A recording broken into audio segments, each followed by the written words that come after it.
All right. Yes, indeed. It is once again time for another episode of the Kanika Sports Show, everybody. And I am your host, Kenny.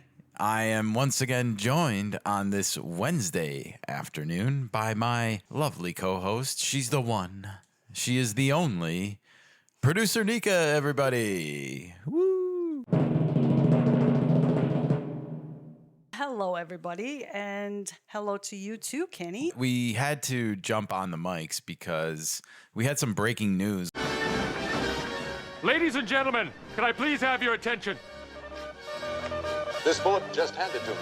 And I need all of you to stop what you're doing and listen. Literally around the time we went off of recording our Monday episode, which if you haven't checked out, please go look at that list of episodes and check out the torpedo artwork, at least, if you haven't seen it, because I'm quite proud of it. Your podcast is fantastic. Yeah, it was a fun episode, and please go subscribe to us on Apple, Spotify, Odyssey, wherever you take in your podcast of choice. We are most likely going to be able to be found there, and all you need to do is type in Kanika Sports, everybody.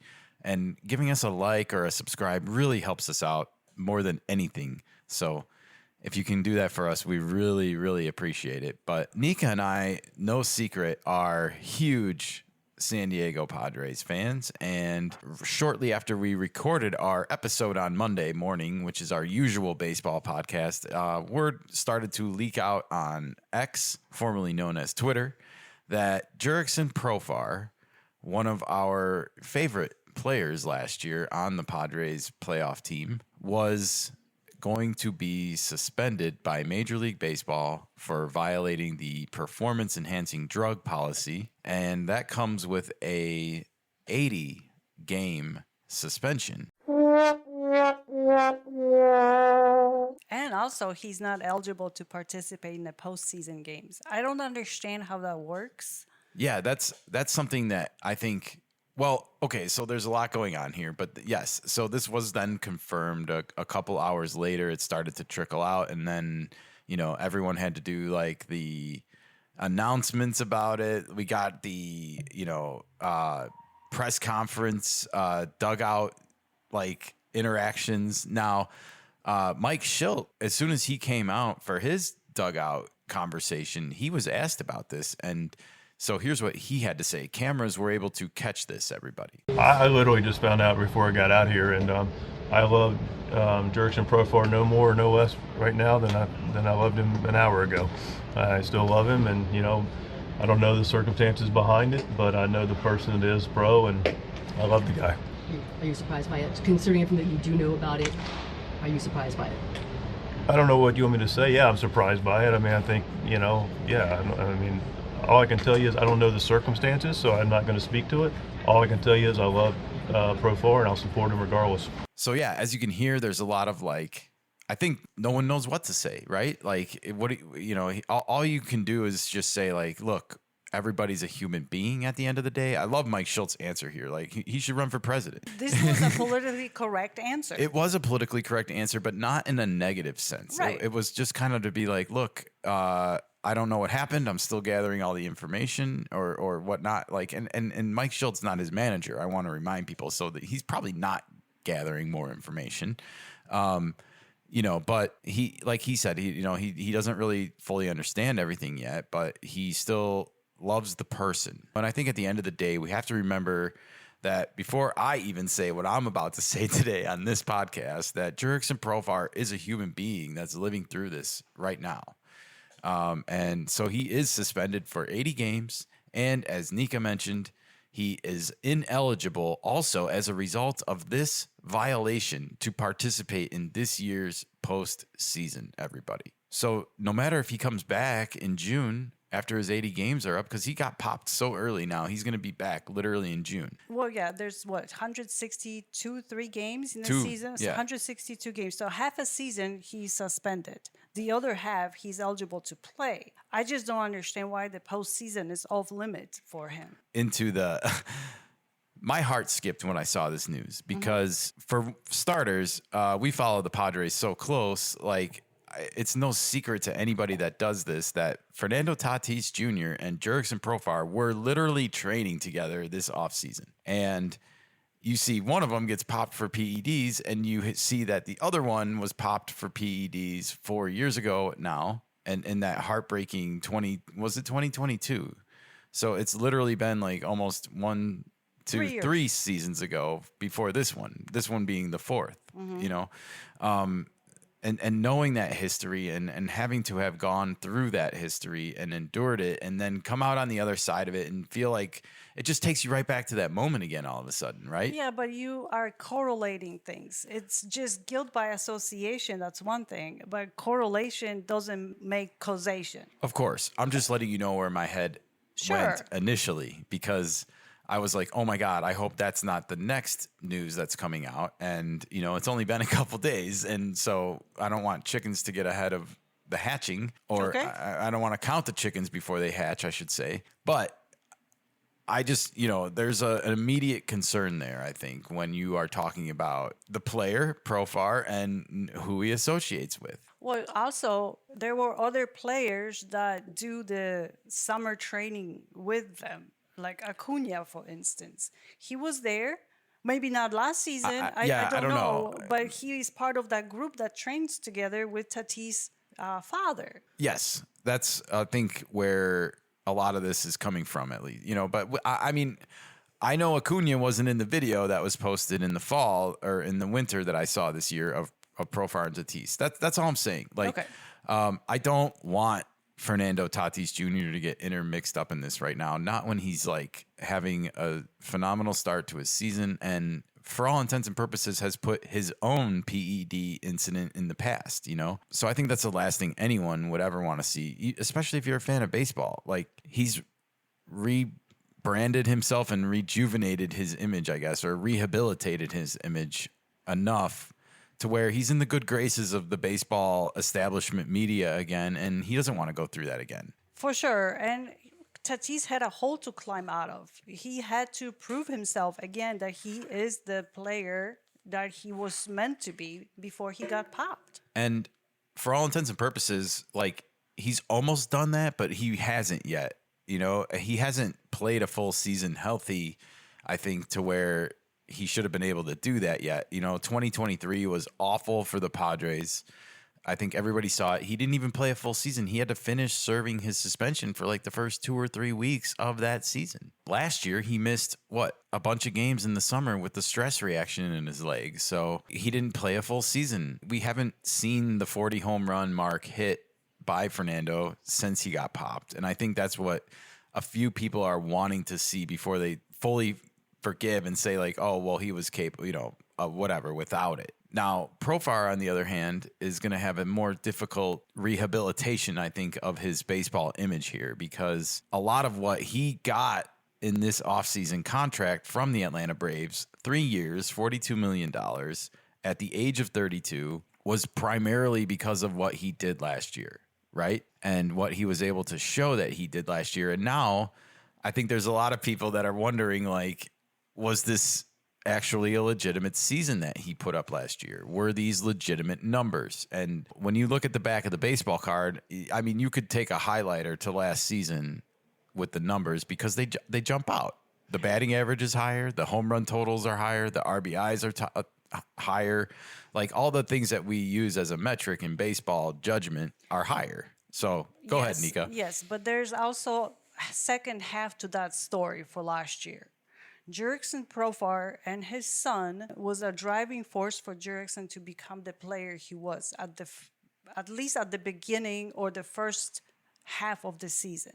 Correct. He wanted to become an all-star player because his son was asking him to become, not to become an all-star player, but that's not how it works. I understand what you're saying. He had a great start to his season and took notice. There was one point where he and Luis Ariz were neck and neck in batting average, or around 340. And Profar began to slowly drop off, as we talked about he probably would. Like, we talked about the fact that he was playing out of his mind and that, like, it was probably something that was unsustainable for him. However, he started to become more and more of a story as the All-Star game got closer, because even though his numbers were not batting 340 anymore, he was still batting like over 300, and he was still having, by all intents and purposes, a remarkable season.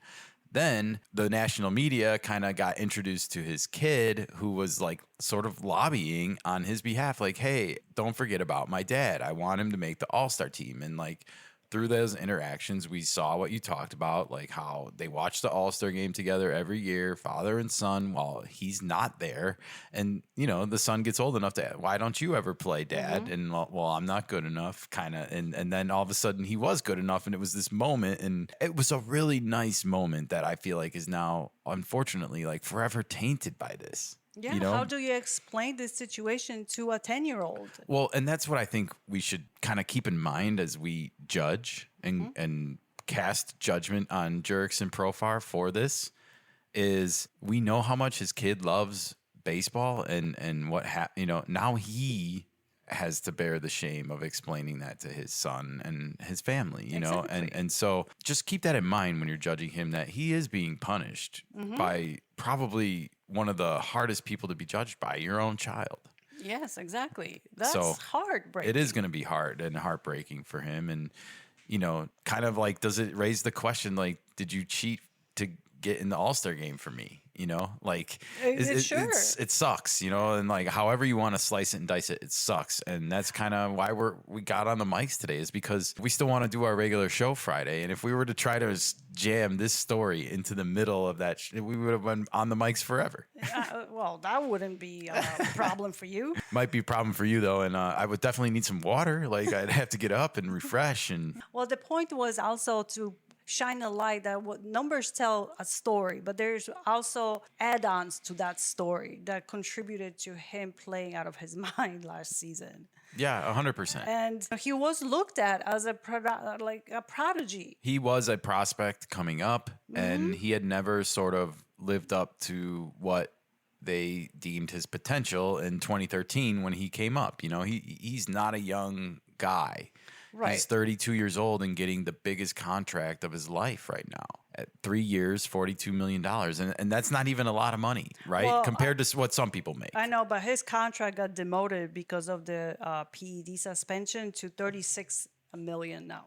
Of course, because he's missing a half of a year. Yeah. So keep in mind also when you talk about punishments, like he just lost $6 million of a potentially $42 million deal because he's losing 80 games out of 160, and you are literally paid by the game in this game. You know? I know. Also, somebody on the TV mentioned that he might not get paid at all. Well, I don't know how that works because yeah. I don't have his whole contract in front of me to see what's guaranteed or not. But that's gonna suck even more. I don't know if there's a process for voiding a contract like in this situation with the MLB and the Players Union, because I feel like the Atlanta Braves kind of have a case right now if they wanted to raise a stink and say like, hey, question, you know, like raise their hand and be like, we just paid money for a player who put up numbers last year that are now being called into question because of, you know, the fact that he violated this rule. And we just want to know, did we get duped, you know, and is there a process for that? Now,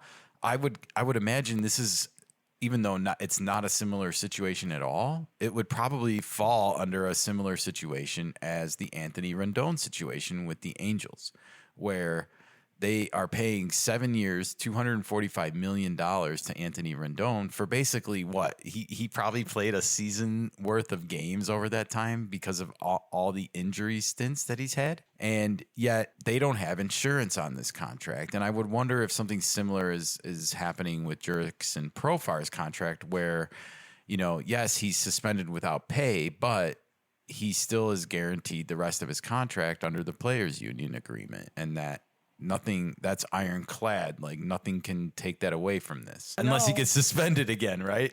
I don't know how the process works. I don't know if he has a road to recover anymore at his age, because he is 32. And you get suspended for half a season, then you have to come back and play another half And if you somehow help your team get into the playoffs, you then cannot participate with them. Right. I want to point that out one more time, that is a part of this punishment. Exactly. So how do you approach your recovery? He might just have to play out this contract, and then he may never play anywhere ever again. If his numbers revert to the 2023, 2022 numbers that Profar put up. Okay, but you have to remember, he signed last year at the end of spring training. He wasn't even participating in Padres spring training, and he played on a $1 million deal at the end of it. All he was able to get was $1 million. That was after he got $7.75 million from the Rockies the year before for a 1-year deal. That was after the 2022 season that he played with the Padres. But Profar's never been more than a 245, 14 to 15 homer guy a season, right? And all of a sudden he has this 280 season last year with 24 homers on it. And like I said, it's just going to stand out on the back of the baseball card at the end of the day, unless, to what you just said, he comes back after this and obviously not this year, but next year, if he has another, 280, 290 season and he's able to put it together and hit another 20 to 25 home runs again, right? It's going to be tough for him because he, like I said, he is 32. You're not getting better at that age. You're going to go into a decline. You might have one good season, maybe 1.5. Yeah. But we see what happens with aging players. Mm-hmm. Dodgers going to find that out pretty soon. They are. Well, we played the Mike Schilt clip because, we're Padres fans. I searched high and low for video of Brian Snitker talking about this. There's post-game press conferences and there's pre-game dugout press conferences with the managers. And yet I cannot find any video of Brian Snitker talking about this other than what has been put into these articles as statements, right? So I just don't know if maybe the day that it happened, he decided he didn't want to take questions, and I just don't know if it's gotten addressed on camera, right? But Brian Snitker did say afterwards that I spoke to the guys and I spoke to Jurickson this afternoon. Also, we hate it for him, our club, and our team, but Major League Baseball has their program, and we honor that. It's just going to afford an opportunity for somebody else to play for 80 days. So it seems like they're going to keep him around. Yeah, nothing that he says anything about it almost paints a sympathetic message towards the player. Damn, you got popped. It sucks, man. That sucks. And it's what? Also, Jurickson came out and said last year when he played with the Padres, he got tested 8 times. 8 times throughout the season, and nothing ever came out. I'm being devil's advocate right now a little bit, but we just don't know if there's masking agents out there for these types of things. We don't know what even someone playing on $1 million contract that made $8 million the year before. I consider them to be quite wealthy in life, and we don't know what options are available to someone with that money for cleansing or masking agents. And we don't know what are out there. I'm not an aficionado in taking hormones. And by the way, he was busted for taking something that is called chorionic gonadotrophin, maybe gonads, because it affects your balls. I don't know. I don't think that's true at all. I just want to be clear about that. But it's called HCG for short. That's a lowercase h and an uppercase C and G. So HCG, a performance-enhancing substance. This is something according to Twitter and according to tweets. This is a hormone produced by the placenta after a woman becomes pregnant. It plays a crucial role in maintaining and supporting early pregnancy. John Heyman, we see him on MLB Network sometimes, and he's also a writer for the New York Post and just a baseball insider. That's what he's known for.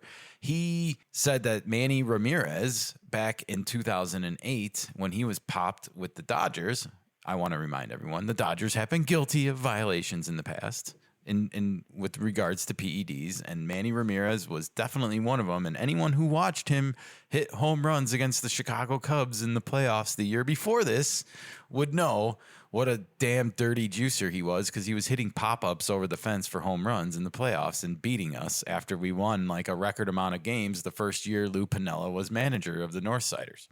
I digress. What year was this? You think I'm still upset about this or anything, Nika? Yes, there's a lingering resentment.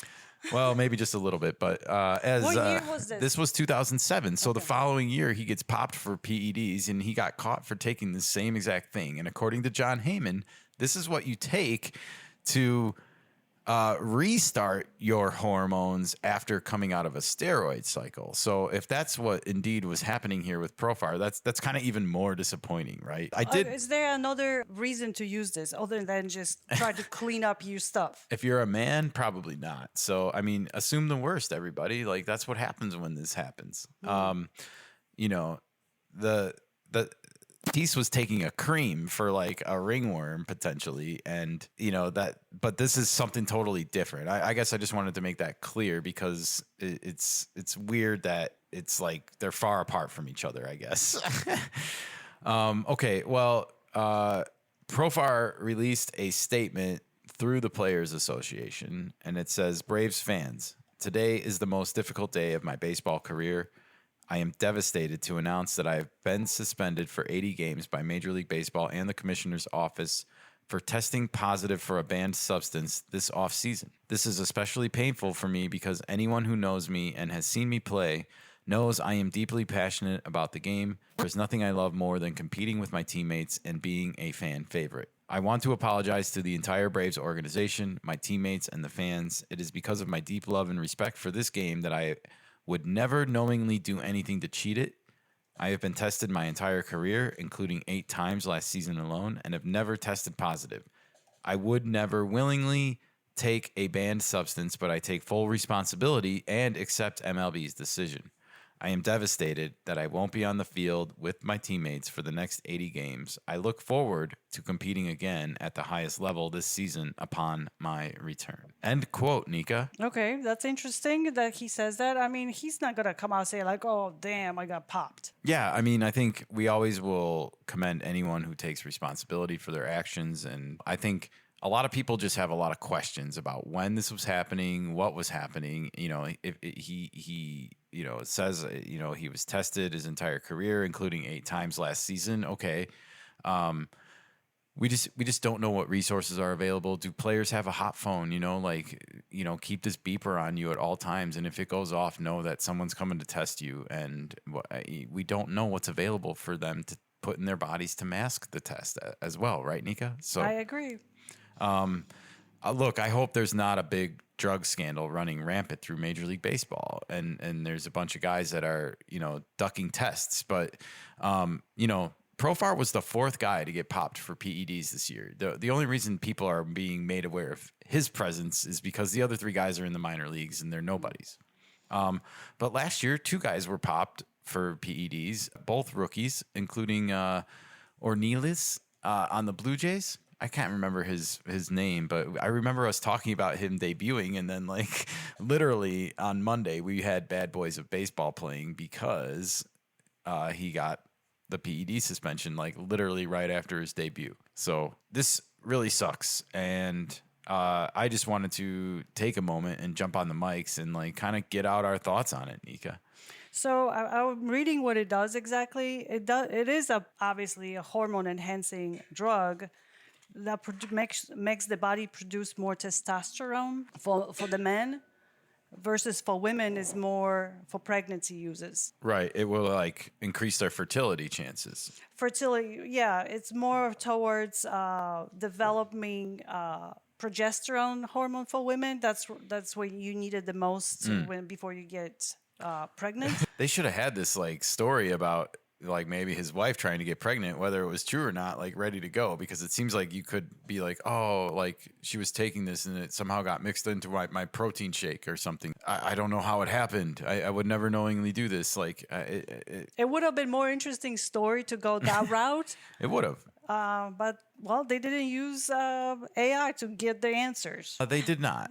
But I just wanted to kind of bring this back home, I guess, and figure out how I feel about it. I have such mixed feelings about this, you know, because I hear what Mike Schultz says about, like, you know, that he still loves Profar and everything, but I'm not that close with Profar. So looking at it from a little bit further away, maybe, and not having to be politically correct here, like I'm disappointed. You know, Of course. As a fan of the Padres and as a fan of last season's team and the way that they fought back and won one-run games and just played every out competitively, no matter what.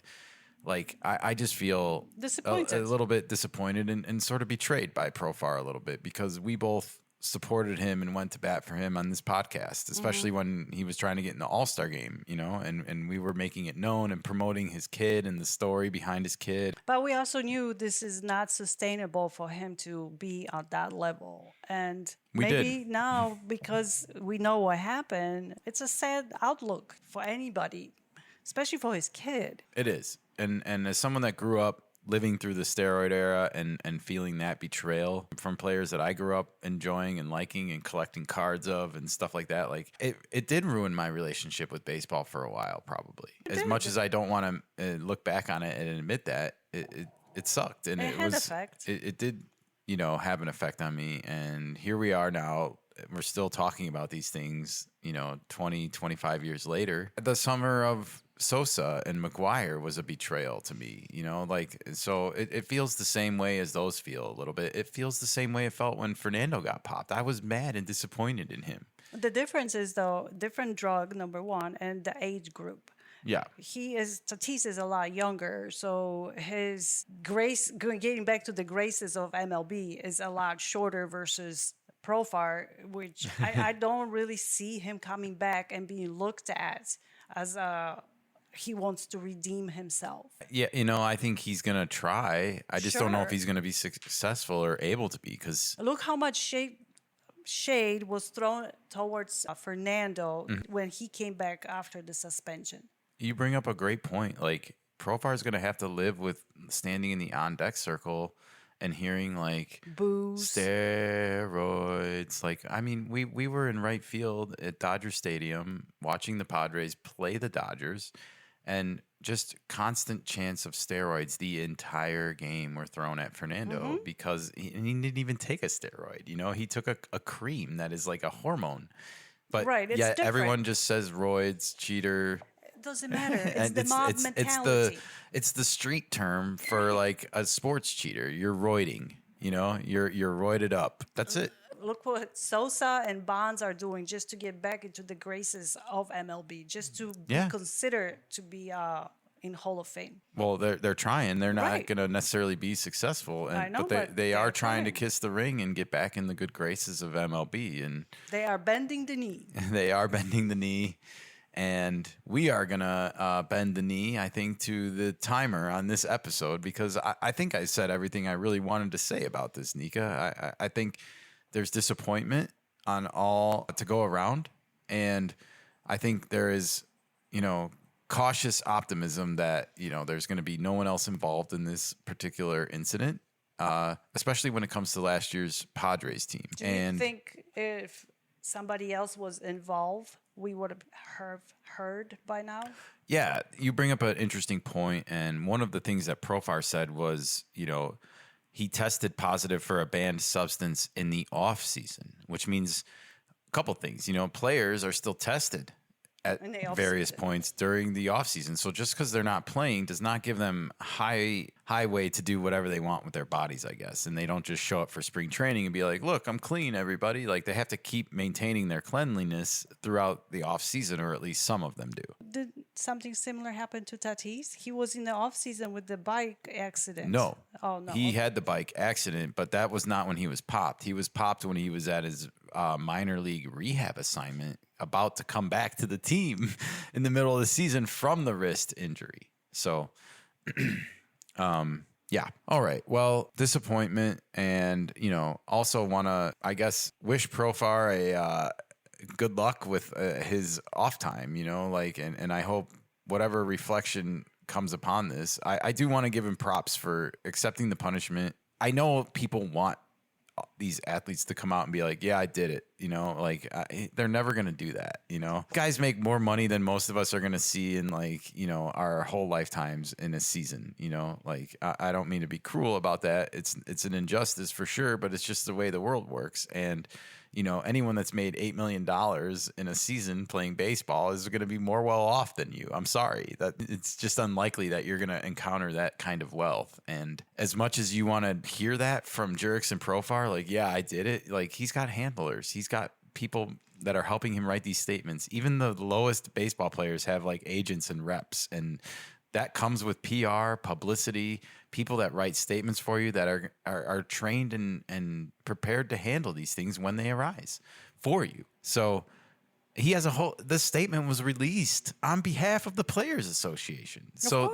this happens every year to players that they represent, and they have ways they're not going to allow players to go out there and spew things and talk about it. Look at what happened with Ohtani and the gambling scandal. Oh my gosh, yeah, you bring up a great point. Like, they just let Ippei go on the ESPN with an hour with a reporter on the record, and like, they had to do so much damage control after that. It's amazing that but the thing that sucks the most is that the Profar thing, because it's PEDs and because it's dirty like that, it will get scrutinized to death. But the Ohtani thing, because it's all been spun into like theft, and like he was the victim, and so it's never going to get scrutinized, at least on the mainstream media side of things, the way that the Profar thing will get scrutinized. Mm-hmm. I'm not talking necessarily about YouTubers or influencers or anything like that. They probably will tend to lean more into the conspiracy, but the mainstream media, the point is they won't talk about it at all. They won't touch it. But in the independent media might actually do a deeper dive into stuff versus the mainstream. Mainstream wants to keep the status quo. That's it. Always. And Ohtani is the biggest superstar in Major League Baseball and the key to their Japanese expansion. Exactly. So nothing's going to happen to him. Indeed. All right. This was fun. I'm glad we got this out of the way so that we can, have a normal podcast on Friday and get back to all of our fun segments and topics.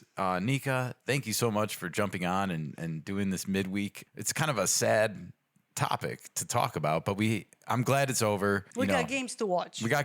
They're already happening. It's getaway day, and I want to get watching, and I want to get the show ready for Friday. So without further ado, adios. We bid you farewell. Thank you.